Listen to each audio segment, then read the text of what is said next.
Good evening, and thanks everyone for attending this evening. It means a lot to Mickey. Mickey has written a book, The Last of the Poor Boys. This is a nonfiction book, and it's an inspirational story about growing up poor in a coal mine town in the hills of West Virginia. I have had the pleasure of, I hope I don't start this, I get so emotional. I have had the pleasure of knowing Mickey for 33 years, and I would like to share some of the things that he taught me. 1, always be a leader with a vision, because followers only have one vision. 2, there is a difference between being grounded and being on the ground. Know the difference. 3, God gave you 2 ears and 1 mouth for a reason. So listen more and talk less.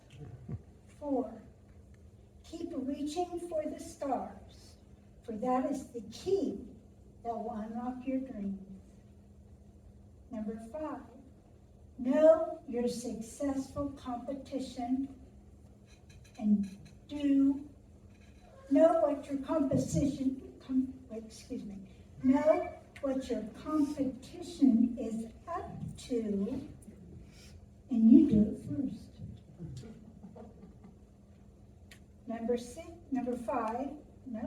6, believe in yourself, but by far be the best you can be. Mickey taught me how to change my thinking. He changed it from a non-qualified thinking to a qualified thinking. Mickey has always loved Muskingum County and its surrounding areas, and is humbled by those supporting him in his business and as a business owner, and still to this day will tell anyone he meets how grateful he is that he started his family in Zanesville, he reared his family in Zanesville, and he had his own business successfully in Zanesville. Mickey invited you this evening out of gratitude because he met you all, and somehow you impacted his life. Mickey has always been a servant of God, community, and country. He was a member of the Market Street Baptist Church, Gideons, Masons, a Franklin Local School Board member, as well as a board member of the Muskingum County Children's Services.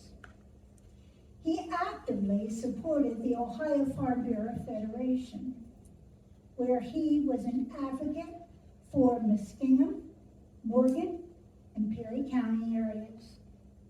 Mickey also served his country in the United States Marine Corps.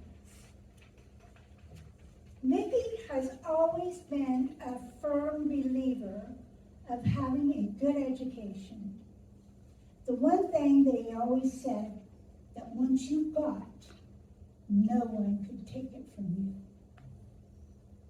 Mickey received his Bachelor of Arts degree and distinguished himself by receiving several insurance designations, such as CLU, a Chartered Life Underwriter, CHFC, a Chartered Financial Planner, and he received many awards while working in the insurance profession, but his greatest achievement was being a member of the $1 Million Roundtable.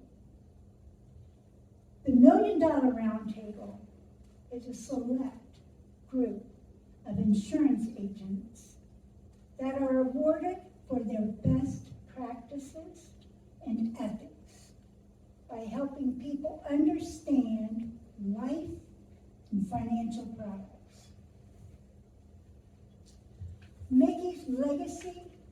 be carried on through his book. Now is my humble attention to present Mickey Graham. Thank you.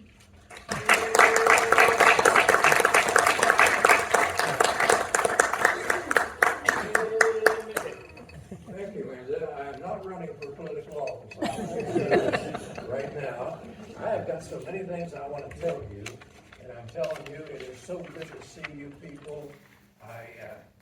I think you'll like my book. I want to tell you a little story I want you to read. Now, you Market Street Baptist people, you're going to understand, this is a Baptist joke. When I was growing up in the hills of West Virginia during World War II, we didn't have any toys, we had nothing. We had to improvise. So I had two cousins, and believe it or not, their name was Jack and Jill. And we would watch this holiness church near us, some of the things they did. So we decided to play church one day. We didn't have anything to do, 8, 9 years old. And it's kind of interesting. I did the preaching, whatever it was. Jill did the singing, Jack took up the collection. We got bored, so we decided there might be a baptism. Now back then you had a grain barrel at the barn, so we thought that baptizing the cats might be fun. Now we got the kittens down. They were fine. And then Jack said, let's get Mama here, got her down, fine. Now the old tomcat was in the barn, he was recluse. Jack says, I'll get him. He went down, got the tomcat, brought him up there, and he started putting him down, and that cat came down on his arm and tore his blood came out. Jack threw him down and said, let him go to hell, this is spring for him. That's a true story. Tonight I want to recognize some people here that have been unbelievable, great for me. And I want to start off back here with my right arm for 20-some years, Martha Ross. Hey.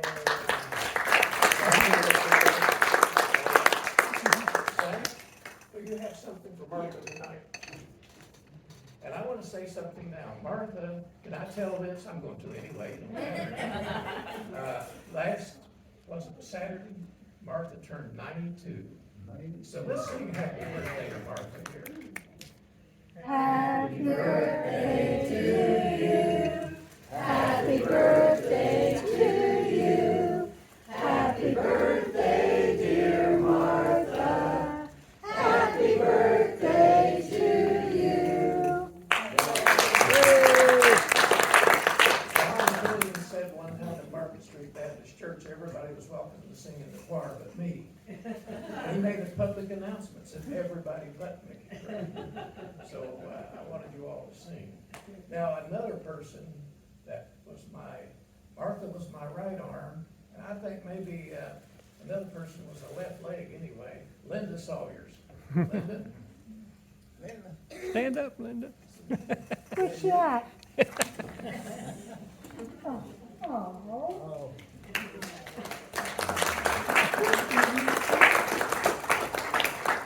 Tonight I have all 3 of my grandchildren here, and I have a great-grandson I have not seen until this afternoon. Yeah. Oh, and I am so tickled that I have him. He's eating a peanut butter and jelly sandwich. Well, I'm getting hungry too, so that sounds good. I'd like to introduce my oldest grandson here, Wesley Graham. Hey. Wesley got the training. Wesley is a chemical engineer, very successful. And my number 2 son, and he's also very successful, he's out building a hotel in Scottsdale, Arizona right now. Zachary Graham. Zachary. My only granddaughter I ever had. And when she was born, I bought a full-page ad in the paper talking about her. She was the first girl in 40-some years. Laura Croyle, and I might add Dr. Laura Croyle.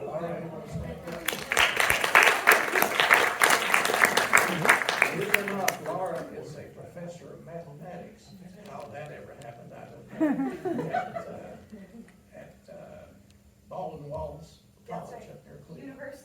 University. Baldwin Wallace. Had a PhD in math. It's hard enough for a man to do that, let alone a woman. Yes. But anyway, I want to recognize so many people.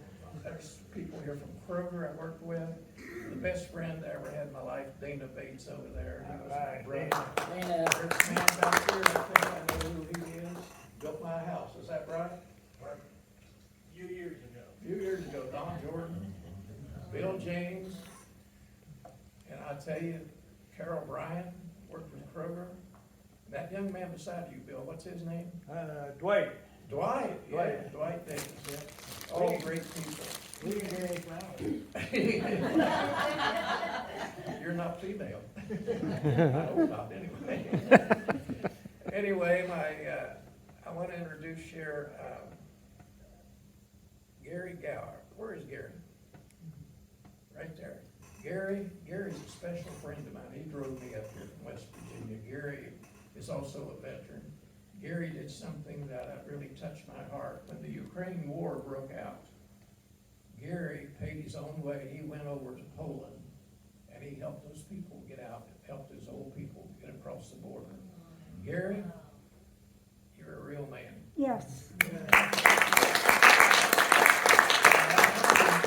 probably missed a lot of you, the Market Street people here, and I helped raise some of you girls. Failed, I'm afraid, but I tried. Anyway, I've got all the people to recognize. I want to recognize a special woman here. And to me, she's the First Lady of Muskingum County, Dorothy Montgomery. Yes.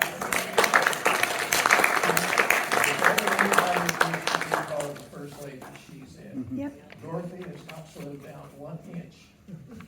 And Dorothy, I want to tell you a quick story about John. John and I used to meet each other at the United office downtown. And when the first girl was born, John had pictures, and he'd go out there at noon and stand and make everybody see the picture. If he knew him or didn't know him, didn't make a bit of difference to John. He wanted to show that picture. And it was a great thing. And then I've got my good friend here, Don Hall, and Luann from Duncan Falls, and they were with me down in Florida for many years. We have a lot of people that go to Florida for winter, and that's where we went. So with all that, did I miss anybody? Ron Lasmar. Ron Lasmar back there, another good friend. All of you in this room are good friends. I just wish I could remember all the faces. You people have aged. I don't remember you that way. But I will tell you one more story, then I'm going to tell you some of the things why I wrote this book. 8-year, 9-year-old boy, I didn't really know my church was limited because I really didn't know full Christianity until I came here and joined Market Street Baptist Church. And my faith grew. I got into Gideon's and so forth. But I want to tell you, you might find this humorous.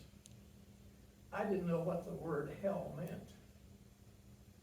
I'd heard my aunt tell my uncle to go there several times, but he never left the house. I didn't understand that. But anyway, I know there is a difference, and I know there's a heaven, and I'm hoping to go there someday. And I hope I'll see all of you there.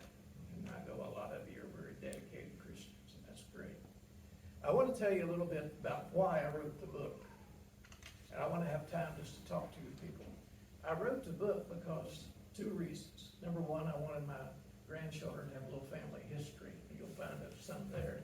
Number two, I don't like the way the country's growing. I don't like what's going on. I think we're missing a dirty 4-letter word, W-O-R-K, work. And I can't get over it. I've seen it in Florida. I've seen it in West Virginia. I've seen it here. Can't get people to work businesses. I went into a Captain D's fish place, which we like to eat, not long ago, and they had it closed. Nobody showed up for work. Unbelievable. And I started out as a young man in a coal fields. There was no work for a boy. You either worked in the coal mines, you had to be 18, or you mowed yards or did something like that. Anyway, I worked in 6 coal company stores.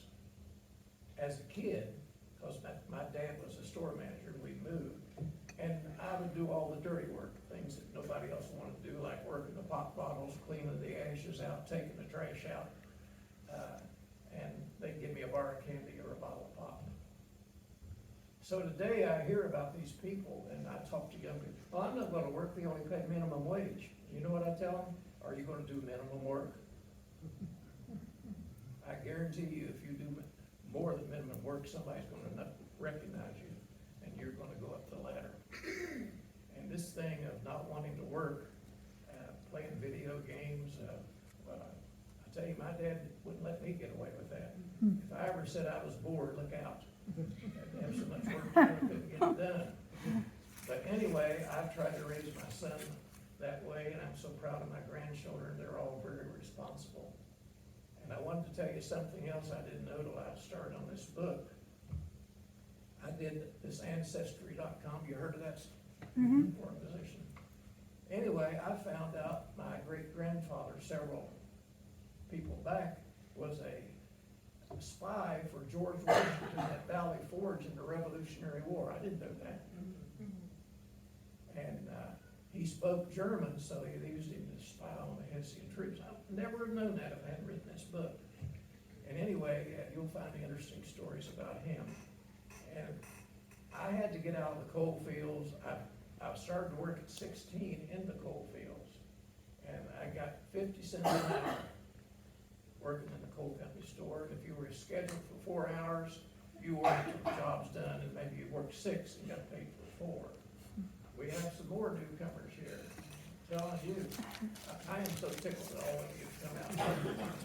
Anyway, at 16, I got on the payroll, 50 cents an hour. At 18, I got out of high school, and now I was working full-time at that store. And at 18, I was in the coal mines. So that paid more money, and I was interested in doing that. And I want to tell you something that changed my whole life. The store manager I work for, he says, you're a good worker. If you don't like it in the coal mines, you can come back. First day I'm in there in coal about this high, you're bent over, and the roof cracked. Have you ever been in a coal mine? The roof cracks like a pistol going off. And a drop of cold water hit me right in the back of the neck. That ended my mining career right there. And I said, there's gotta be a better way. So I joined the Marine Corps, went on, got a college degree, and the rest is history. Now I wanna tell you why I came to Zanesville. I was supposed to get a commission in the Marine Corps in 1958. Passed everything, had all the credentials, passed both physical, mental, had minimum tests for everything. My commanding officer says, you've got to make it. Well, Eisenhower was president, it was peacetime. They cut the slots back. I didn't make it, and they said, come back next year. Well, I just got married to, a lot of you know my wife, Margaret. I just got married, I couldn't live on $90 a month. So I said, no, I can't do that, I gotta get a job. Well, I couldn't find any job, and when you come by my table, the only job I was offered, being a college graduate, was venereal disease inspector number 2 for the state health department. Right there's a letter, I was framed it. All of my grandchildren had to keep that in their room going to college. $300 a month and 7 cents a month. Wasn't that wonderful? I wasn't good enough for number 1, I had to be number 2. But anyway, I came to Zanesville, I found their opening here with the Boy Scouts of America. It was the greatest move I ever made, because I want to thank Zanesville and Muskegon County, especially the library here. This library is fantastic. It is fantastic. And I didn't have all this when I was here, but they give me the opportunity. My book is now on the shelf here, and I really appreciate that. That's my legacy. So with all of that, I could go on and on and on, but I want to give you a chance to maybe look at some of the pictures here. At another event that was really something to me, when I joined the Marine Corps, my squad sergeant, I didn't know, I knew who he was, but I didn't know he had the Medal of Honor. He just died last summer at 98. Herschel Woodrow Williams, Woody Williams. He formed, after he got out of the Marine Corps, he formed Gold Star Mothers and Families. Great man. He died last summer at 98. He's so well known throughout the country. When he was at his funeral, he went to Washington, he laid in the Capitol Rotunda. They named a ship after him. I saw Woody there, and he inspired me to be all I could be. So my motto has been all these years, be all you can be. Now, the problem I'm finding with people today, they get a comfort level and they stop. They don't want to be any more than that. I'm so tickled to death that my grandchildren didn't buy that. They've gone on, and my son didn't buy it. But you know, there is so much you can do, and I like to tell people this, and I tell young people, I sign books at the coal mine all the time over there. I said, success is simple. Find something you love to do, and work a half a day. And I'll pause, I said 12 hours.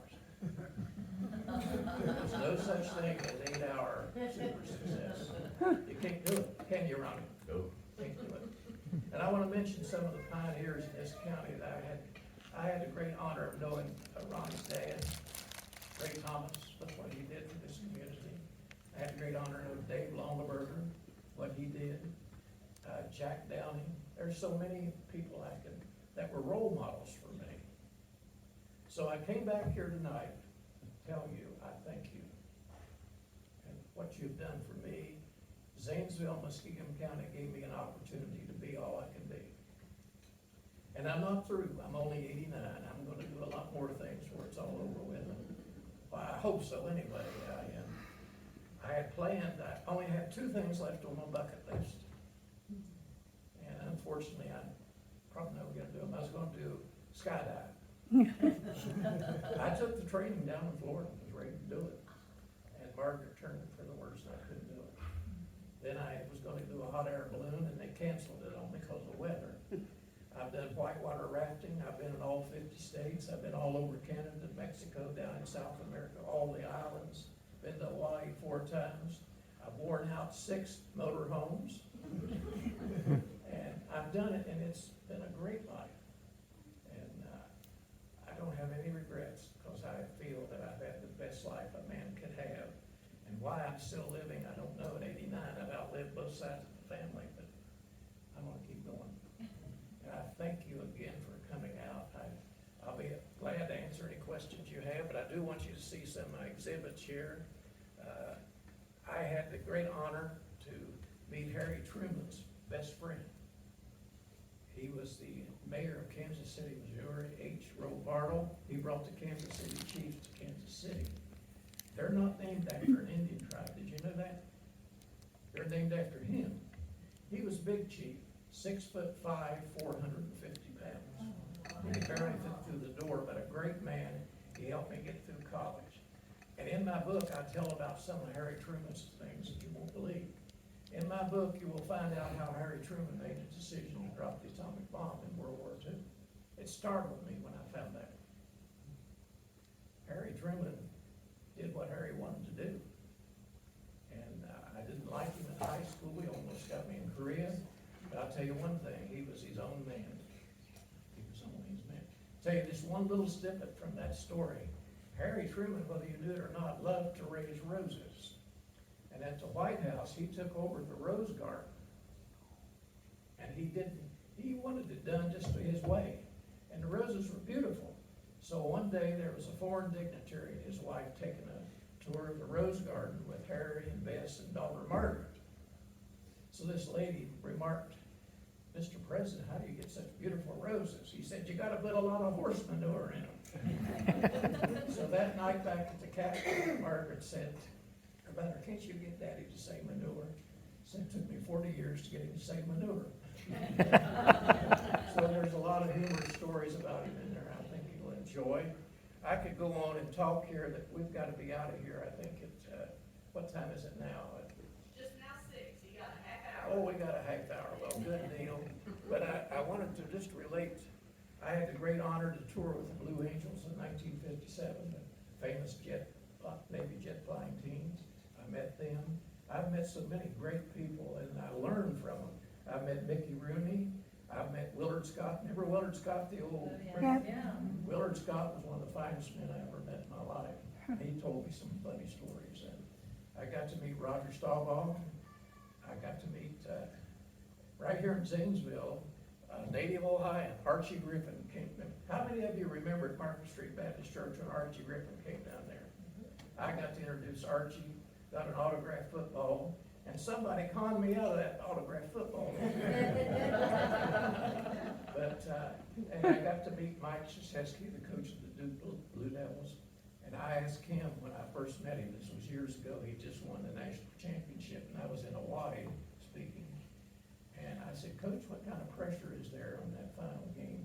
He said, once you play for Bobby Knight, there is no more pressure. And he never missed a bite, he just kept on beating.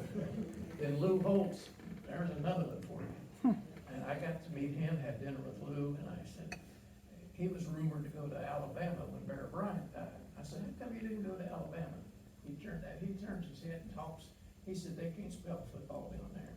So he went to Notre Dame. So, interesting people, all of them.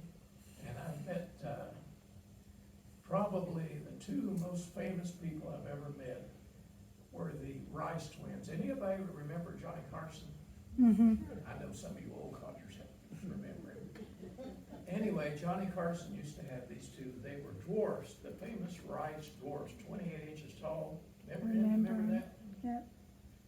They became multimillionaires. And their story's incredible. I got a picture up here of me with them. I'm on my knees and I'm way ahead of taller than they are. Their mother abandoned them at birth. Foster parents raised them. They were like all 16-year-old boys. They wanted to have a car or a job. Nobody gave them a chance. They saw an ad in a comic book about selling pots and pans. And they started out, they put little suits on, and they would go into those nice subdivisions down in Florida, take the key and ring the doorbell, and the lady would come, and he said, I'm down here, lady. Guess what? They'd buy pots and pans, whether they needed them or not. Made enough money at 16 to have a custom-made Camaro so he could drive it. Oh. Ingenuity, being all he could be. And boy, I looked at myself, here I am a normal person. I felt ashamed of my accomplishments after talking to those boys. And anyway, I was on the speaker's platform at the convention there, and I was the second speaker. There were three, and they were the highlighter. Everybody knew who they were. They knew who I was. And I finished my speech, and I hear this little voiceover, "You're pretty good." I turned around, and about 28 inches high, about right here, okay? And they said, "You're pretty good. How much they pay you?" It wasn't this bashful. I said, "I do it for my company." He says, "We get $10,000 to walk right around me." So that really taught me a lesson. I was a dwarf that day. And the other person I want to tell you about, and I got his book up here, outside the Bible, the greatest book I ever read was Think and Grow Rich by Napoleon Hill. Napoleon Hill came to, when I graduated from college, I was president of my class, and I got to introduce the commencement speaker. And he was 82 years old. That was 1958. His book, Think and Grow Rich, has sold over 18 million copies. It's used by a lot of companies for their executives. And he asked me, he gave me this autographed copy. He says, "What are you going to do with your life?" I didn't know. But you know, he said, when you figure it out, this book will tell you how to do it. And boy, when I got in the insurance business, it worked. It worked. Linda over here read the same book, worked for Linda. She became a top agent. And my grandchildren, it was required reading for them. I gave them all a copy. Whether they all read it or not, I don't know. But if you read it, you'll use it. But anyway, about 8 or 10 years ago down in Florida, this woman found out I had an autographed copy, hard copy. She offered me $1,500 for that book. So if you've never heard of Napoleon Hill, get that copy, Think and Grow Rich. Now, I have a lot of old people who are over 65, and I'm not going to mention who they are here. I know a bunch of them. But I have people, when I sign books, they say, "Well, I'm already retired." And you know what I tell them? Colonel Sanders was bankrupt at 65. Did you know that? Anybody know that in this room? He was bankrupt. And look what he did. Look what he did. So my message to you in this book, be all you can be. Don't stop. And the secret to a great life is finding your purpose and being all you can be in it, and a good purpose. And I call it the pot theory, pursuit of purpose, not the pursuit of pleasure. And I have been greatly rewarded with many great friends. friends, and I did what my mother told me. Associate with people who can pull you up, not pull you down. That was the greatest advice I ever had. And the last thing I want to say, and I'm through, is that I give women credit more than any other group for my success. A great mother, 2 great wives, a great grandmother. And my mother had a helper help me. It was a willow switch. It was applied when needed frequently. And I was the type of honor boy.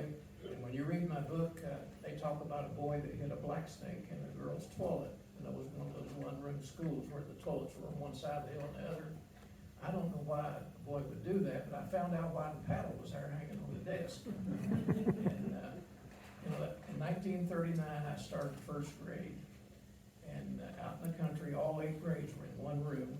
No electricity, no running water, had a bucket of water with a dipper.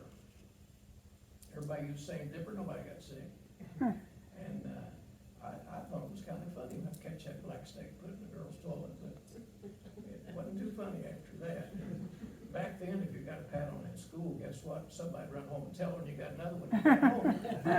So you had double justice, and it really was a good way to live. We'd be a lot better off today if parents were that concerned about their children. And so anyway, I've had a great life. I'm tickled to death my grandchildren are here tonight. I'm tickled to death to see all of you. And I wish that I was young enough to do what I used to do, but I'm going to keep on going. So I leave you with this challenge. Life's not over. I don't care how old you are, your life's not over. Do something. Do something, make it better. Follow your purpose. And I think one of the greatest problems today is kids grow up and they don't really have any purpose in their life. Job's one thing. A career with a purpose is another thing. And I just believe that I was just an average person who did above average things. I was not brilliant. I almost made it through high school. And I caught fire later. And I graduated with a fair average. But I didn't graduate as high as my son or my grandchildren did. But Laura, where's Laura? There she is back there with the baby. Laura, Dr. Laura, what, 10 years of college and 1 B? No. Oh, you didn't? Well, I shouldn't. Unfortunately, I didn't get any B's in grad school. Oh, no bit, B's in grad school. Can't say the same about undergrad. Well, you were a kid then.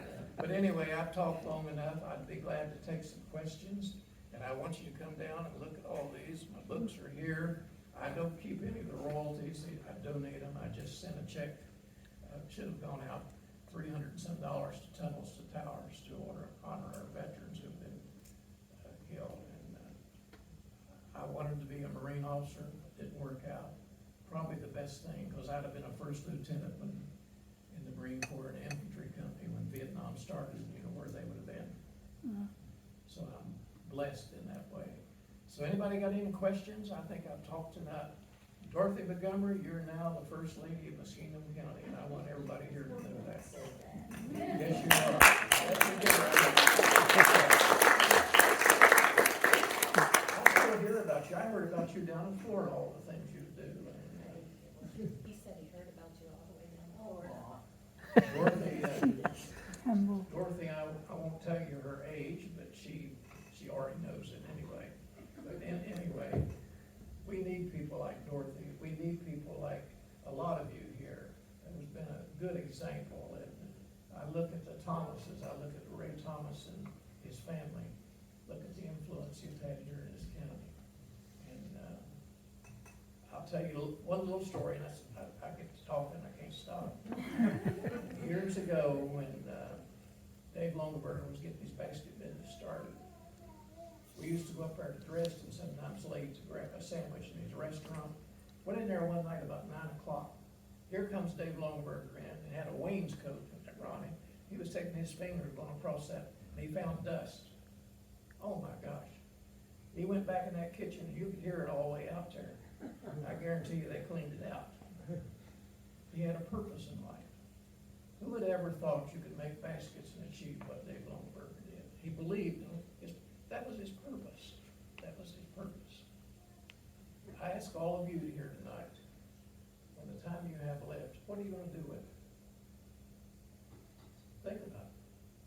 me you're too old. Don't tell me you can't do it. You can find something to do. And I've had the great privilege of being in penitentiaries, handing out the Gideon Bible. And let me tell you, if you want an experience, take a man's hand through this jail cell, and he won't let it go. And put the Bible in the jails, but you can't put them in the schools. Something's wrong here. Something is bad wrong, because they wouldn't be maybe in the penitentiary if they had that Bible. So any questions? I've talked myself out. I can't thank you again. I can't thank the library any more than what they have done here. They've been wonderful, and it's my legacy to have my book in the library here, and that's quite an honor. Any questions? Somebody's bound to have one. It's been nice, Becky, to have you, and I I appreciate have it. to tell you what Dave Longaberger said to me one time. Okay. He moved to Licking County so he wouldn't have to vote for me.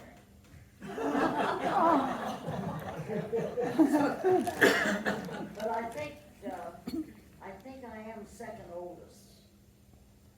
Oh, second older? Well, I Martha, just turned 92. Yeah. I just turned 92. Yep. I go next week. You won Martha Senior here. That's good. Well, my Yes, youngest is and back pretty there. blessed. My youngest is a year and a half. Where is my youngest here? You sleep? He's making noise in a different room. Making noise. But anyway, I appreciate that. Anybody else? Surely have some comments here. Me? Yes, I Clyde? don't have a question, but I've got a story I'd like to share with everybody. All right. I told you this a few years ago, you had forgotten it. I started with Kroger in Athens, Ohio, in 1961, and due to lack of hours, came to Zanesville in 1964. Me, my wife, and 2 little boys. And come a weekend, I used to have to go to work at midnight on Sunday night. And my wife and the boys were both sick. And I called Mickey and I said, Mickey, there's no way I can come to work tonight because the boys are sick and Judy's sick and she can't take care of them. He said, I want you to remember one thing, Dwight. He said, you work with Kroger, you work for your family. He said, you stay home and take care of your wife and kids.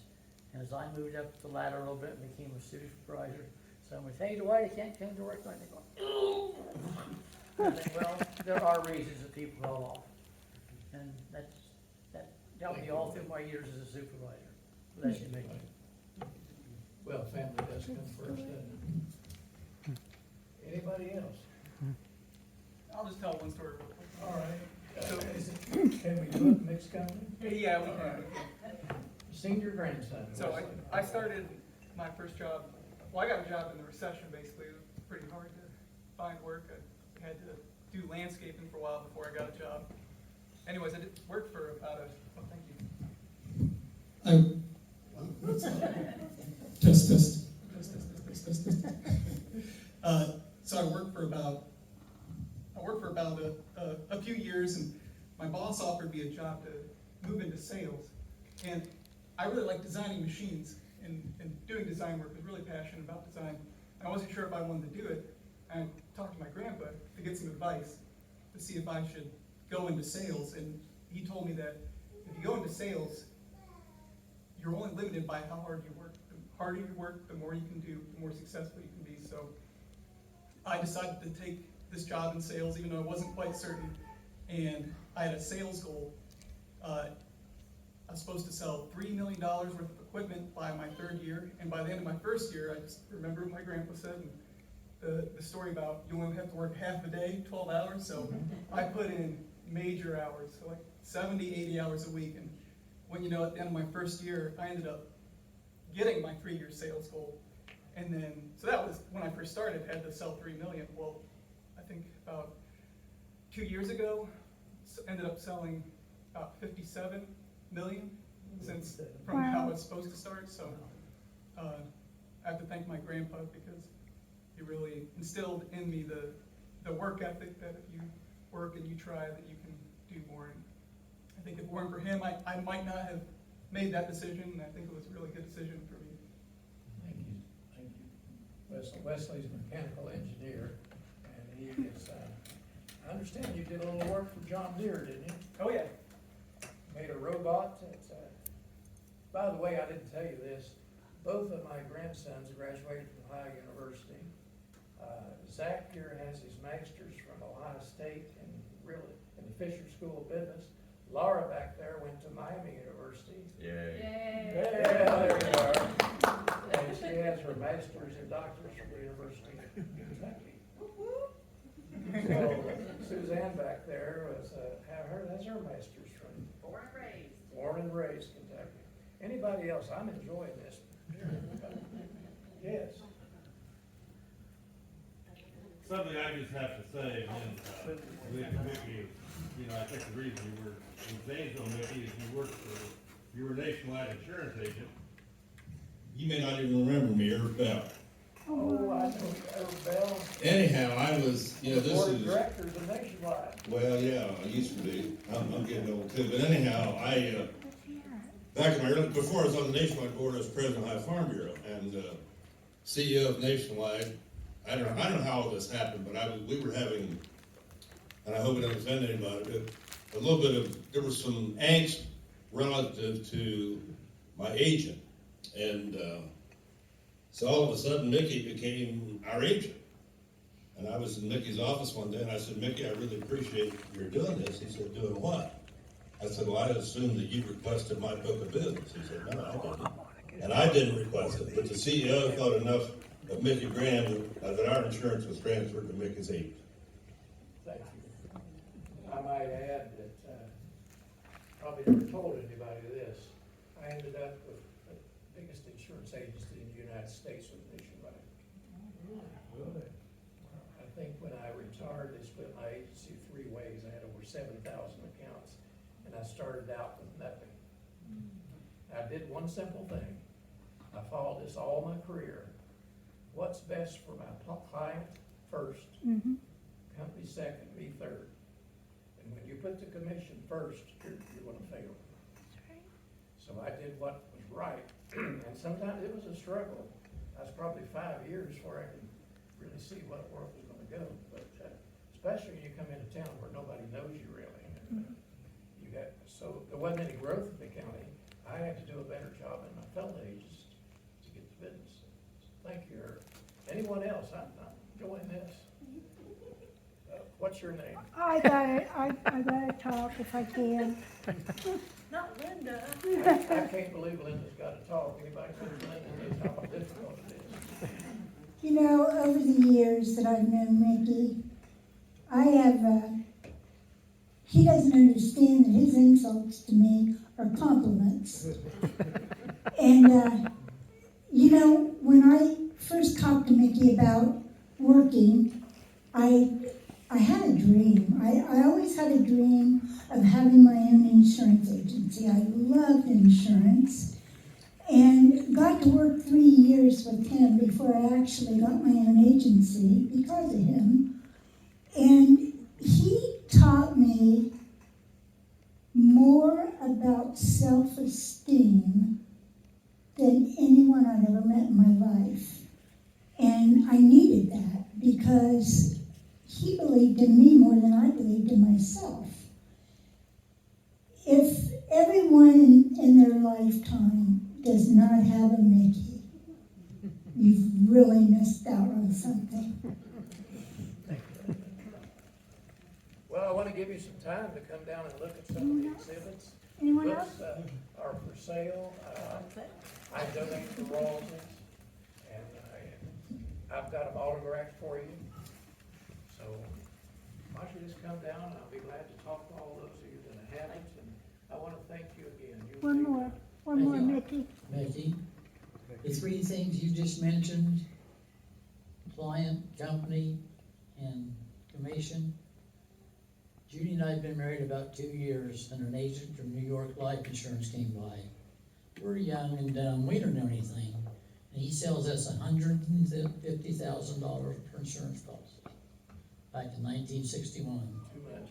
I think we paid the premium twice. That's not gonna work. He was doing number 3. He was thinking his commission. Unfortunately, that Yeah, happened. yeah. I ended up in my agency, I think we had close to 1,400 life insurance policies in this area. A lot of them have matured by death. I estimated how many millions of dollars I put back in the Zanesville community through the miracle of life insurance. Think of that. I had one I know was 600,000.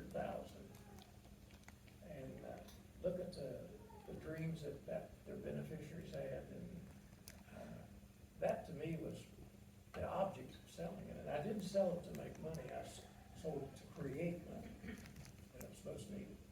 Anybody else? I'd like for you to come down and just look around. I know Linda's gonna take care of it over here. We